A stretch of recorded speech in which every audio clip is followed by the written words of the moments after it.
তোমার বিয়ে হয়েছে 6 বছর হলো, তবু ডালটাও ঠিক মতো ফোটাতে পারো না। কাল রাতে ডাল নেধেছিলে নাকি হলুদ জল? হ্যাঁ, মা, কাল ডালে একটু বেশি জল পড়ে গেছিল, পরের বার ঠিক করে দেব।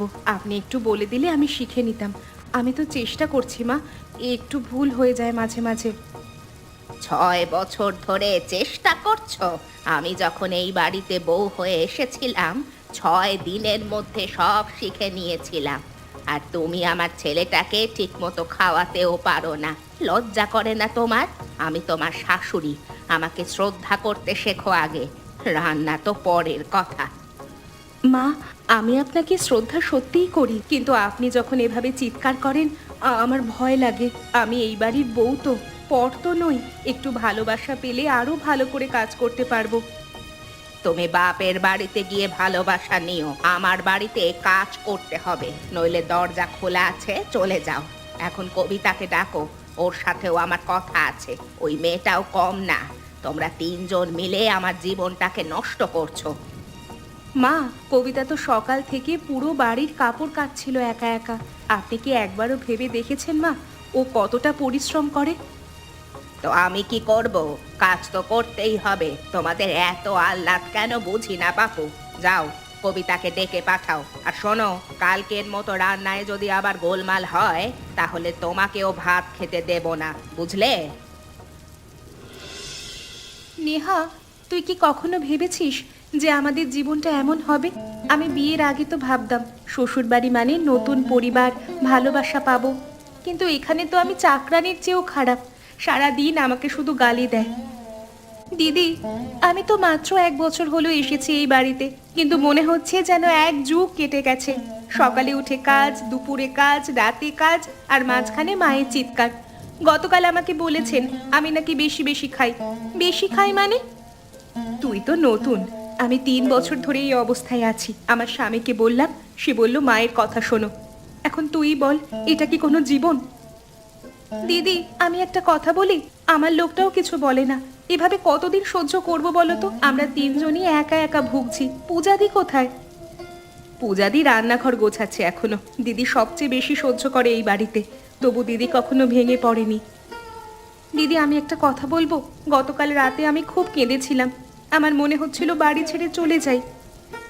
নেহা, এভাবে বলিস না, আমরা আছি, তুই একা নোস। তোমরা দুজন জেগে আছো, ভালো হয়েছে।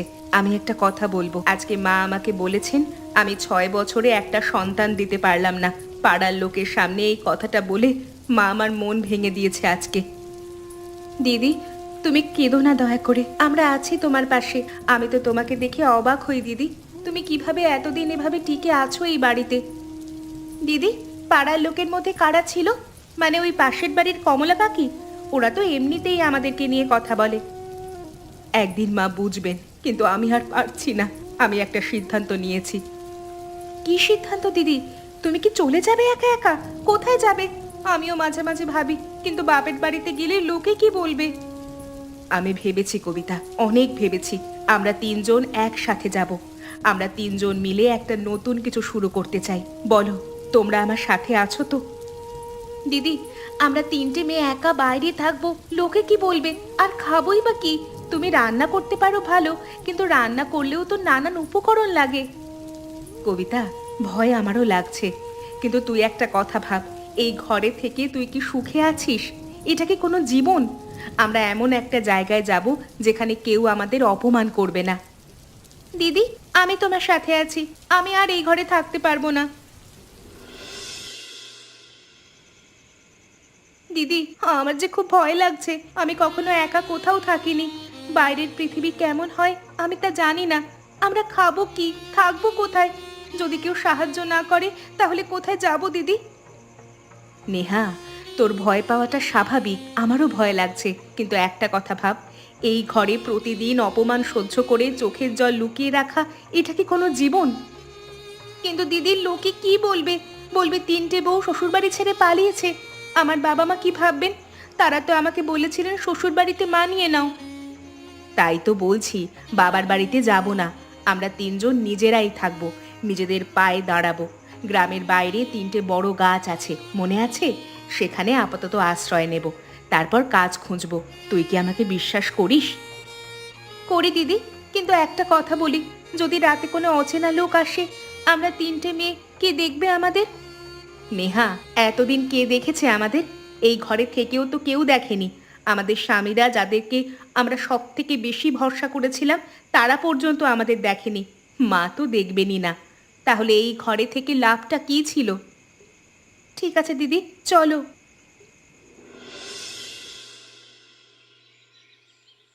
এটা কি হচ্ছে? কোথায় যাচ্ছ কি তোমরা? এটা কি নতুন নাটক তোমাদের? কোনো নাটক নয় মা। তাহলে তোমরা আমাকে ভয় দেখাচ্ছ নাকি? ভাবছো ঘর ছেড়ে গেলে আমি অসহায় হয়ে যাব? তোমাদের মতো বউ না হাজার হাজার পাওয়া যায়। যাও যাও, দেখি কত দূর যেতে পারো। 2 দিন পর পেটে টান লাগলে ঠিক ফিরে আসবে। মা, আমি 6 বছর আপনার সেবা করেছি, একটা দিনও অভিযোগ করিনি। আপনি আমাকে বন্ধা বলেছেন পাড়ার লোকেদের সামনে, তাই বাধ্য হয়ে আজ আমরা চলে যাচ্ছি মা। রাকেশ, তোর বউ কি বলছে শুনেছিস? তোর বউ আমাকে শেখাচ্ছে। আমি এই সংসারে 40 বছর ধরে চালাচ্ছি, আর আমার শাশুড়ি আমাকে কত কিছু বলতেন। আমি কি ঘর ছেড়ে গেছি নাকি? যা যা, বের হয়ে যা আমার বাড়ি থেকে। দেখি কতদিন বাইরে টিকতে পারিস। মা, আপনি যে কষ্ট পেয়েছেন সেই একই কষ্ট আমাদের দেওয়া কি ঠিক? আপনার শাশুড়ি ভুল করেছিলেন, আপনিও সেই একই ভুলের পুনরাবৃত্তি করছেন। তোরা আমাকে শেখাবি? হ্যাঁ, ঠিক আছে, যা যা যা, চলে যা। দেখি 2 দিন বাইরে থেকে তোদের কেমন লাগে। তারপর যখন ফিরে আসবি তখন জুতো মেরে উঠোনে দাঁড় করিয়ে রাখবো। মা, আমরা ফিরে আসবো না। চলো কবিতা, চলো নেহা, আর কিচ্ছু বলার দরকার নেই। দিদি, আকাশটা দেখো কি সুন্দর, কত তারা। শ্বশুর বাড়িতে থাকতে আমরা সারাদিন, শুধু সারাদিন মাথা নিচু করে কাজ করেছি। আজ প্রথমবার জীবনটা অদ্ভুত সুন্দর লাগছে দিদি। আমারও তাই লাগছে কবিতা। জানো, প্রথমবার আজকে মনে হচ্ছে আমার বুকের ভেতর থেকে যেন একটা ভারী পাথর সরে গেছে। প্রতিদিন সকালে উঠে ভয় লাগতো, আজকে আবার কি বকা খাবো। আজকে সেই ভয় আর নেই। কিন্তু দিদি, কাল থেকে কি করব? খাবার তো লাগবে, টাকা তো নেই আমাদের কাছে। নেহা বলছিল ও টিউশনি করতে পারবে, কিন্তু ছাত্র কোথায়? তুমি রান্না পারো, কিন্তু খাবার বিক্রি করতে গেলে তো উনুন লাগবে, হাঁড়ি লাগবে, মশলা লাগবে। আমাদের তো কিছুই নেই দিদি। আমরা 3জনে একসাথে আছি, এটাই অনেক। কাল সকালে আমরা গ্রামের হাটে যাব, সেখানে কাজ খুঁজবো। আমাদের ধীরে ধীরে নিজেদের স্বাধীন সংসার হবে। কিন্তু আজকে রাতে খাবো কি? আমি দুপুর থেকে কিচ্ছু খাইনি। আমি বোঁচকায় কিছু চিড়ে আর গুড় এনেছিলাম, সেটা দিয়ে আজকে রাতটা চলে যাবে। কাল থেকে দেখা যাবে। দিদি, আজকে 17টা প্যাকেট বিক্রি হয়েছে। লোকে আমাদের মুড়ি মাখা পছন্দ করছে। বাজারের চায়ের দোকানের মালিক বলল আমাদের মুড়ি মাখা তার দোকানে রাখতে চায়। দিদি, আমরা পেরেছি। হ্যাঁ নেহা, আমরা ধীরে ধীরে পারছি। তবে এটা সবে শুরু, আমাদের আরো অনেকটা পথ যেতে হবে। কবিতা গতকাল গ্রামের দর্জির কাছ থেকে পুরনো সেলাই মেশিনটা ধার করে এনেছে। ও এখন জামা সেলাই করছে। সত্যি দিদি? আর আমিও আর বসে থাকবো না। গ্রামের স্কুলে সেই মাস্টার মশাইয়ের সাথে কথা বলেছি। উনি বললেন 3টে বাচ্চাকে পড়াতে দেবেন। আমি বলেছি পারবো। নেহা, দেখবি এভাবেই আমরা 3জন একসাথে লড়বো, আর একদিন ঠিক জিতে যাব।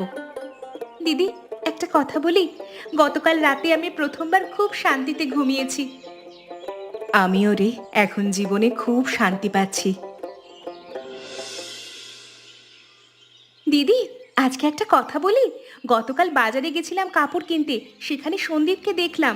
দূর থেকে দাঁড়িয়ে আমার দিকে তাকিয়েছিল। তারপর আমি তাকে দেখেও না দেখার ভান করলাম। 3 বছর সংসার করেছি ওর সাথে, সব ভুলে যাওয়া কি এত সহজ? সহজ নয় কবিতা, আমারও মন খারাপ হয়। কিন্তু তারপর মনে পড়ে সেই অপমানগুলো। ওরা আমাদের কিভাবে অবহেলা করেছে আর অত্যাচারের দিকে ঠেলে দিয়েছে। তুমি ঠিকই বলেছ দিদি, সম্মান ছাড়া ভালোবাসার কোনো মানে নেই। আমি বুঝতে পারছি না আমি ঠিক করছি কিনা দিদি। সেটা সময় বলবে কবিতা। এখন আমাদের কাজে মন দিতে হবে।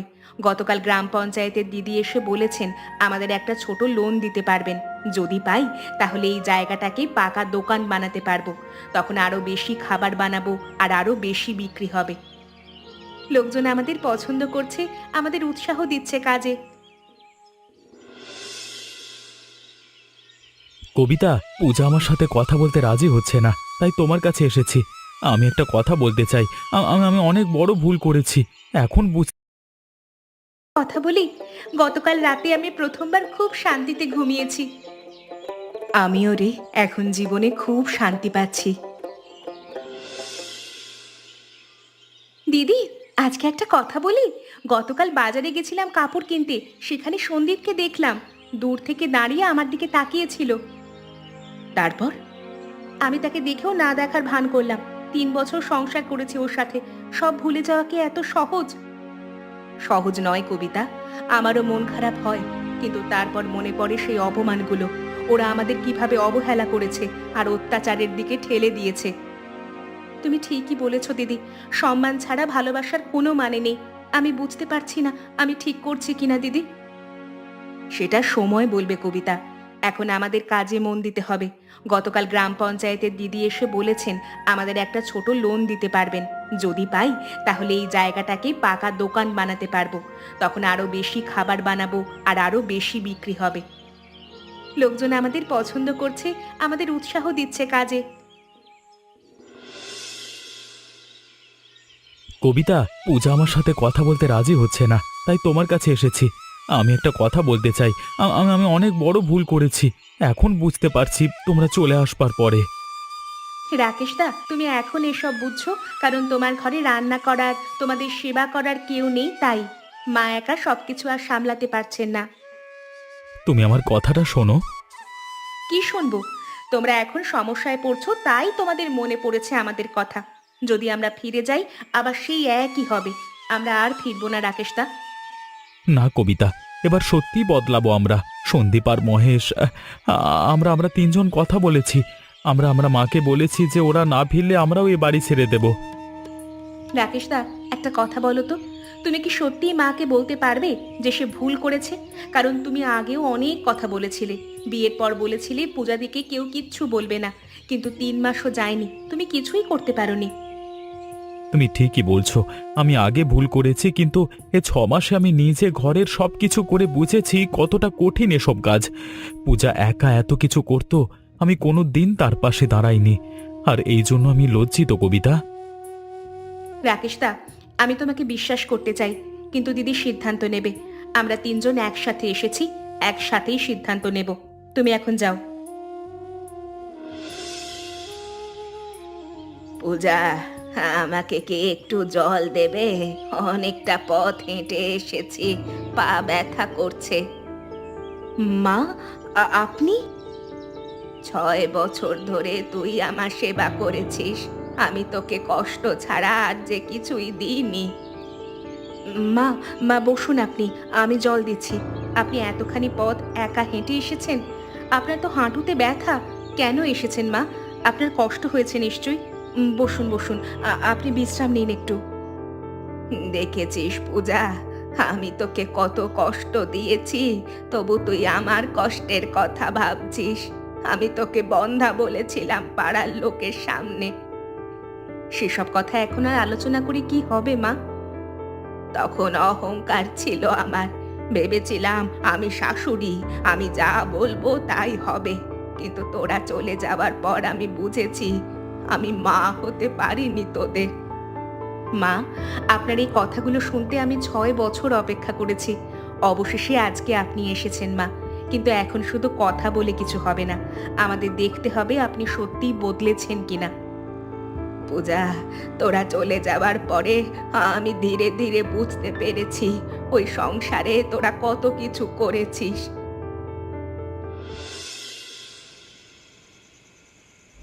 কবিতা, মা আজকে কাঁদছিলেন।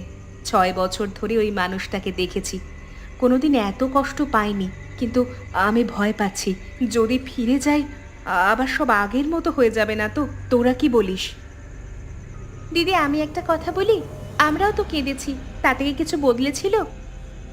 দিদি, আমি অনেক ভেবেছি, আমি মনে করি আমরা ফিরে যেতে পারি, কিন্তু কিছু শর্তে। কি শর্ত?